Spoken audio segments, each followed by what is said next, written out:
Okay, there it goes. So I'm Rocky Suppinger. I'm the associate pastor for youth here at Fourth. And I'm just going to spend a little bit of time talking to you about youth ministry at Fourth in the coming year.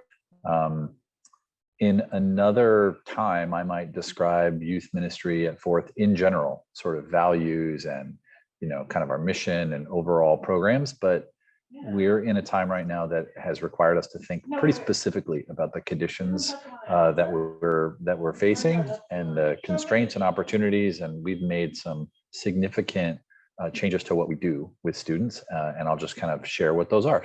So if you were to come to Fourth on a Sunday morning and look for where youth are engaged, you'd find a few different things.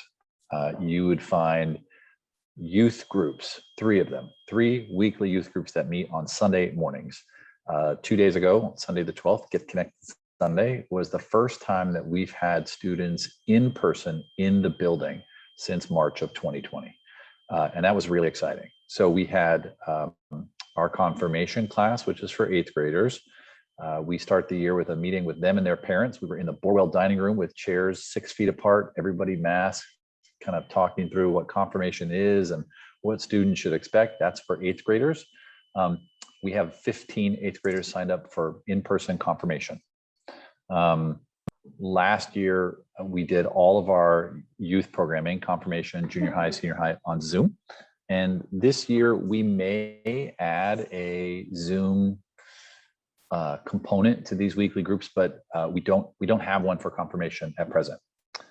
So I see someone is about to join, so I'll pause until they're here. So is this the Hello, Gary and Susan.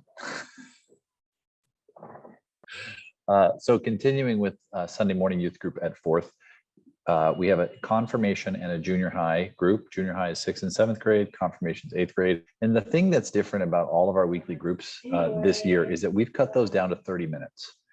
In the past, with worship services at 9:30 and 11, we would have had junior high at 9:30 for an hour, senior high at 11 for an hour. So we would program those youth groups at the same time as worship, and they would go to worship like once a month.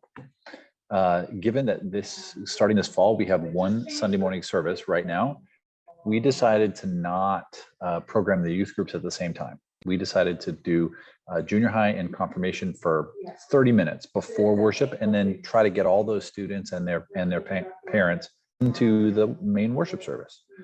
And then our senior high group is after the worship service. So we encourage them to go to worship and then go up to the Bumpus room for 30, 45 minutes of kind of fellowship and connecting time. The last thing that we have that's going on with youth every single week is youth choir.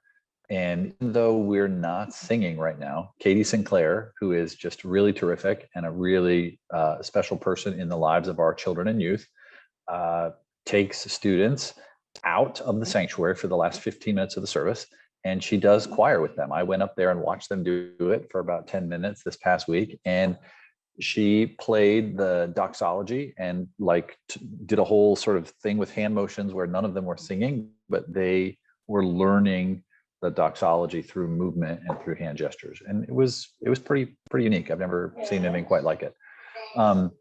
And so that's our weekly youth ministry. We have teams of volunteer leaders who are really, really terrific for each of those three groups. We've got 3 junior high leaders, 6 confirmation leaders, and then 3 senior high leaders. And all of the leaders for our senior high group are brand new this year. So the other parts of youth ministry are, a series of special events and retreats and trips. And we have put together a calendar of those things for this program year, starting in September, going through May, even though we have to do some of them differently. And we don't know how we will be able to do some of the other ones. So for example, confirmation has 2 retreat experiences that are a big part of what that program is. One in the fall and one in the spring. For the fall retreat, we cannot do an overnight, either at a camp somewhere or at Fourth. And so what we're going to do is a Friday night program. Students go home, come back on Saturday. It'll still be a retreat experience, but modified. We hope that by the time we do our spring retreat in March for confirmation, we'll be able to do something overnight, we hope. Our senior high retreat that's scheduled for November, we'll do an all-day Saturday activity with our senior highs with no overnight. We are already looking forward to the summer as well. The summer is a big season of trips and retreats for our students. We do not do weekly youth group in the summertime as a general rule. Instead, we take students on trips. And so we have plans. We have made commitments and set dates and even paid deposits for summer trips with students. We have a plan to go to Memphis with our high school students for a week. We have a plan to take high school students to the Presbyterian Youth Triennium, which is the once every 3-year kind of marquee Presbyterian Church youth event. Has for a long time been on the campus of Purdue University in West Lafayette, but this year is moving to downtown Indianapolis for the first time. It's a whole new venue and a whole new kind of setup.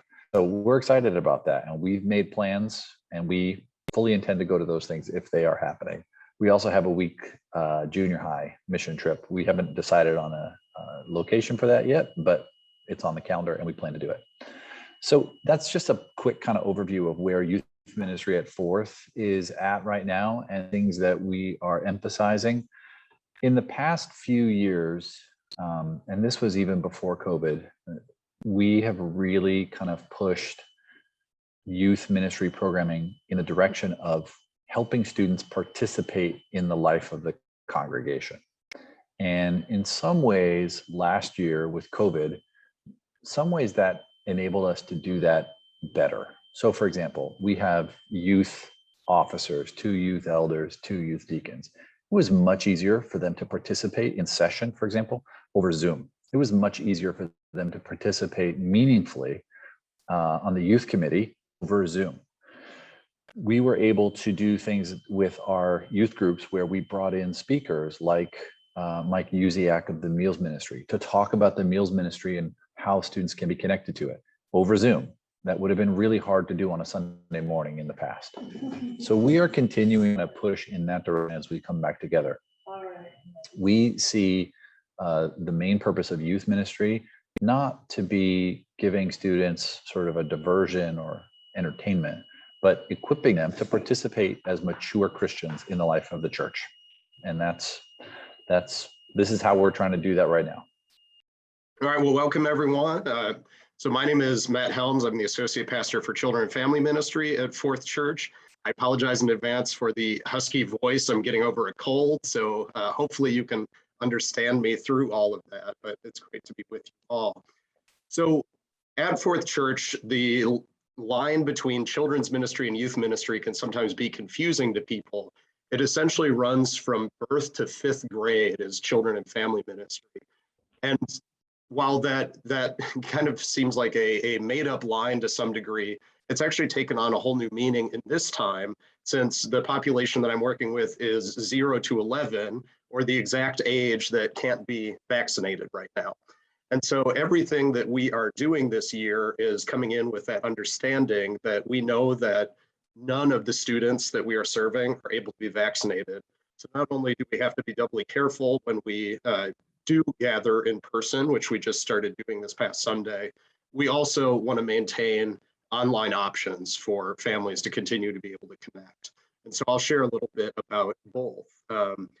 So on a Sunday morning at 9 o'clock from 9 to 9:30, I run an online version over Zoom, which we've been doing all these past 18 months, of what we call Children's Chapel. Children's Chapel is essentially just a truncated worship service filled with singing and lessons on both our church calendar as well as a biblical lesson as well. We take the time every week to let students lift up prayer requests. And really, for me, part of the intention behind this is helping kids understand what it means to worship, to be able to praise God in singing, to be able to ask questions that they couldn't ask in a worship service, and really to have it be a sort of interactive lesson. The kids know that in the middle of the lesson, they can shoot up a hand. And I I went from transcribing my lessons word for word to just doing bullet points because I really want to be responsive to them and to be able to respond on the fly. So we do that and gather each week over Zoom from 9 to 9:30. You already heard Rocky talk about Katie Sinclair, who works with our choirs. So for both our cherub and children's choir, we're doing a very similar thing. There's no singing, unfortunately for now, but she does lead them in songs and hand motions, which is something that we also do at chapel as well. And then from 10 to 11, so concurrently with worship, we have students who go into, at this point, 4 different age combos. So we have our 3s and 4s or preschool classroom, a kindergarten and first grade, 2nd and 3rd, and 4th and 5th. And so all of these grades come down to the chapel in a nice, I wish I had a good picture from this past Sunday, but a very socially distant semicircle, everyone all spread out from one another. And we essentially do a in-person version of that chapel service with a piano player. And it was a real joy for me to be able to do that in person after 18 months of being away. So after that time and that opportunity to praise God, kids go up to their rooms and we have about 30 minutes or so in which they follow kind of age or grade level teaching from a self-written curriculum that we just started doing during this pandemic time. Our current curriculum didn't really fit the needs of where we were at last year. And so starting last year and continuing through this year, I've been creating sort of 2-year cycle running through a sweep of the Bible. And if you're curious, in fact, I can post in the chat and I'll say it out loud for those watching a video. I post all of these lessons onto fourthchurchfamilies.org. So I could put that into the chat at some point. But on these lessons, we do everything from trying to equip teachers and parents with a sort of biblical background, 3 important lesson takeaways, questions to help kids interrogate the text and kind of spend time thinking about it. Although one of the things that we try to make clear is that we never want to reduce a Bible passage to meaning just one thing, just to be able to let it breathe a little bit. And I think all of us have experienced coming back to the same text year after year and finding new things in it. And so we want to take the time for that.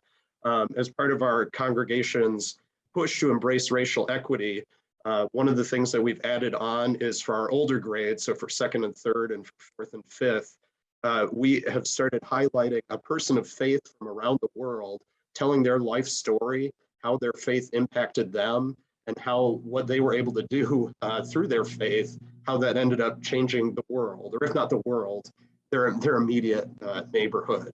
And to be honest, I've discovered some people through this and have been really inspired by generations of incredibly faithful Christians throughout the years. So that's been a great addition as well. So part of the intention with posting all of these lessons online is that I heard very early on and continue to hear today that we know that we have many families for whom Zoom didn't work for them. We also know that there are families for whom in-person still is worrying to them. So we know of families who take this curriculum and use it with their family unit at home. I know of families who are doing it out of state, and we've even heard of other churches in the presbytery who have picked it up and used it as well. So we really are doing the best that we can to meet the needs of families in this time. But having said that, one of the things that we're really cognizant of, and one of the things that we're really missing right now, is some of those connective tissues of relationships that we used to have. We used to program around things like, we had a monthly family night, which was a chance for families to socialize, things like family camp or family groups, all these sort of gathering opportunities that have unfortunately either been pushed pause until kids can get vaccinated, or just kind of facing a little bit of uncertainty. And so a lot of what we are trying to do, both with our Children and Family Committee, but also kind of reaching out individually to families, is just to maintain that sense of relationship and connection with one another. That's been a really difficult and challenging thing. We've done everything from mailing families craft packages each month to having members of the congregation making pen pals and doing sort of letter writing back and forth. We tried to do all this just to maintain that sense of relationship. I did want a quick share on the screen just to get a sense of how different things can be from in person versus online. So a quick little PowerPoint here. So you'll see this is from Children's Chapel. I do not wear a costume every week. I want to make that clear, but this is a little bit about what Children's Chapel might look like. Same goes for Sunday school. So you see a Sunday school classroom at the top, kids at a table. The picture below is a nice Zoom box. We've all seen many of those over the past 18 months. That is how a lot of our classes go. We did Zoom Sunday school breakout rooms and things like that. The same was true for Vacation Bible School. It's different being able to play games out in the courtyard versus doing singing and activities online over Zoom as well. So part of the reason I'm showing this is I feel like a picture is worth 1,000 words. But just wanted you to get a quick sense of how we are trying to adapt in this time while also being very cognizant of the challenge that it presents moving forward, particularly for our younger students for whom I have a 4-year-old and a 1.5-year-old, and you won't catch them on Zoom very often outside of a minute or two, and then they immediately run away. So it's really one of the things that we're trying to address and think about. Matt, you had said that you might be able to talk a little bit toward the end about visions for the future of the program. I don't know if that's something that you talked to them about. No, I'd be happy to. And some of that I think gets into the blurry timeline of it all. But I mean, for me, it will be, fingers crossed. We're hoping to see kids start beginning to be vaccinated by the end of the year.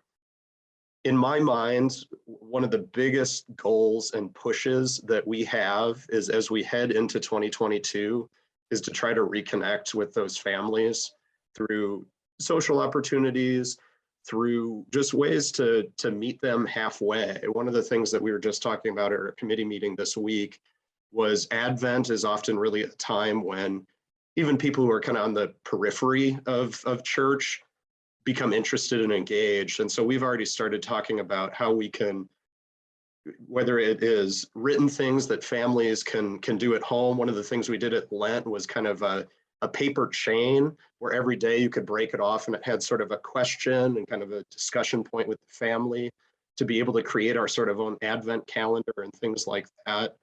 To me, sort of integrating these faith practices into home and family life is really one of the big hopes. It's a big ask because I know family life is busy, but the more and more that occurs, prior to all this, and now that's even difficult at times.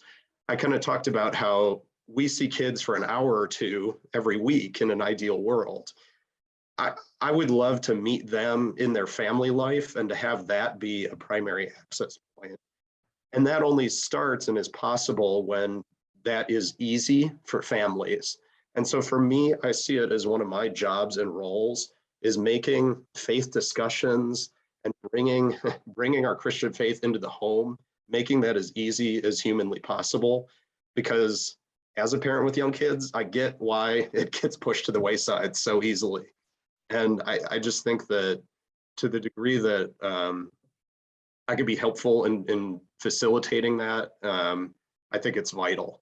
So it's to me, a kind of vision of children's ministry moving forward is one of kind of allowing, basically just putting out a lot of resources for families to be able to access and use on their own time, while also starting to try to rebuild those fabric of relationships that have been so damaged in this time. And it's a strong word to say damaged, but I really do believe it, that it's been a damaging time. And so to the degree to which we can start welcoming people back in whatever way, I think will be, for me, one of the biggest things of this new year. And so I just continue to hold out hope that will be feasible and possible as we move into the new year. Thank you. Thanks for casting that vision and those glimmers of hopefulness for us. Rocky, sorry. No, I was going to say, I hope it sounded hopeful. I don't know. we hear the hope that is in your heart. All right. Yes. I just wanted to open the floor for Rocky if you wanted to chime in with some thoughts about future ideas or hopes. Yeah, certainly. In some ways, I feel like the last year and a half has positioned youth ministry at Fourth for the future in a way that we might have wanted to do anyway, but would have not had the occasion to do. What I mean by that is we're now looking at more groupings of students, more like connecting points and gathering points, but each of them being smaller. And that is very different from what was here when I arrived, which was really great. Large groups of students and adult volunteers that met every single week and did all these things together. Fourth is a centralized place. It is really challenging to try to do ministry with young people like out in the communities where they live, like you might be able to do if your church was in Wheaton or Arlington Heights or something like that and ever lived right in that same general area. You know, you could meet up with students at the park during the week, or this is what I did in California before I came here. Once a week, I would meet a group of students at the local, smoothie place. It's really challenging to do that here because students are all over the city. But what we can do is smaller, more specific activities around service or something to do with a congregational connecting activity. Like we were doing for 2 or 3 years before COVID, the meals ministry, Sunday night supper, one Sunday night every 2 or 3 months, the youth ministry and their parents would get to volunteer, and they would be the volunteer team for the Sunday night supper. And when we did that, the way the supper ran was a little different. We served the meals at tables. Mike was really great about working with us to change how the event worked to kind of accommodate youth and their parents as volunteers. And we want to get back to that kind of thing as quickly as possible. That to me is more the future of youth ministry than any other kind of program, ways that we can help groups of students and their parents connect to meaningful participation in things that are happening at the church. And not just things that already exist, but help them take some initiative, maybe to initiate some ministries that don't exist yet. I'm so glad that you said that, Rocky. Oh, sorry. You had one more thing. I was just going to say one thing about technology. We were forced last year also to make some video that we had never had to do before. So for example, you might know about the Super Bowl of Caring, which is a youth-led initiative to raise funds for the meals ministry and the food pantry. And the students will stand outside the sanctuary doors on Super Bowl Sunday with kettles and pots, and people will put money in it and bring food items. And that's really great. Last year, obviously we couldn't do that. So what the students did was they made a video, each recorded their own part and emailed it to me, and we stitched it all together and we showed it during worship. We put it on our YouTube page, and we raised twice the support financially for that than we ever have before. And so creating video content with students to share on the YouTube channel with the Fourth Church community and more publicly than that, that's definitely part of what we're going to be doing going forward. Yeah, that's awesome. So when I said earlier that I knew I was forgetting something, service and mission was 100% what I should have been talking about. Because yeah, that is kind of the third piece between that education, relationships, and service. Kids are very tangible beings. That sort of ability to give and to serve tangibly makes such a huge difference. And that's another thing that's been very difficult in this time. We wrote Christmas cards to folks with meals ministry, but when you don't actually get to see someone's response to receiving that, it's different. And so being able to kind of have a little bit more of those opportunities, we would take our grade schoolers on a tour through the pantry and other areas just being able to see that tangible impact really helps kids connect that to what I'm learning in Sunday school.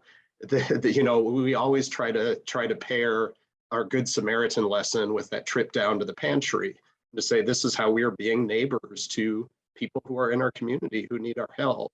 And to be able to make those threads and connections that much more tangible and real is something that I'm really excited and looking forward to as well. So that's great. Thank you all for being willing to take the time just to learn a little bit more about our ministry areas. And obviously it's, it's something Rocky and I are really passionate about, but it's one of those things that often takes place out of the eye of the congregation, particularly now. We had gotten to a place where youth and children are much more involved and being physically present in service. And that obviously has changed in this time. And so just grateful for those reminders that we're all in this congregation together, even if we're on different floors at the same time, that we are still that shared community. And I think that's one of the beautiful things that Rocky is doing, and bringing the youth into worship and kind of having that point of connection as well. So grateful for that. Well, friends, I'm happy to close us with prayer, and then we can say our blessings on the way. So let us pray. Holy God, we are grateful for the gift, the challenge, the responsibility, and also the joy of welcoming so many of your children, your youth, into our church. So we just pray that as we explore and think about how the ministry that we do with them will be unfolding and helping them their entire life long, we pray that you continue to guide us as we support them as a congregation. Help us as leaders, help us as the relationships that we might have with them, and help each of them to know how deeply cared for they are by you and by their church family. We lift up prayers for each one of us as we go into our evenings. We lift all of these prayers in Jesus' name.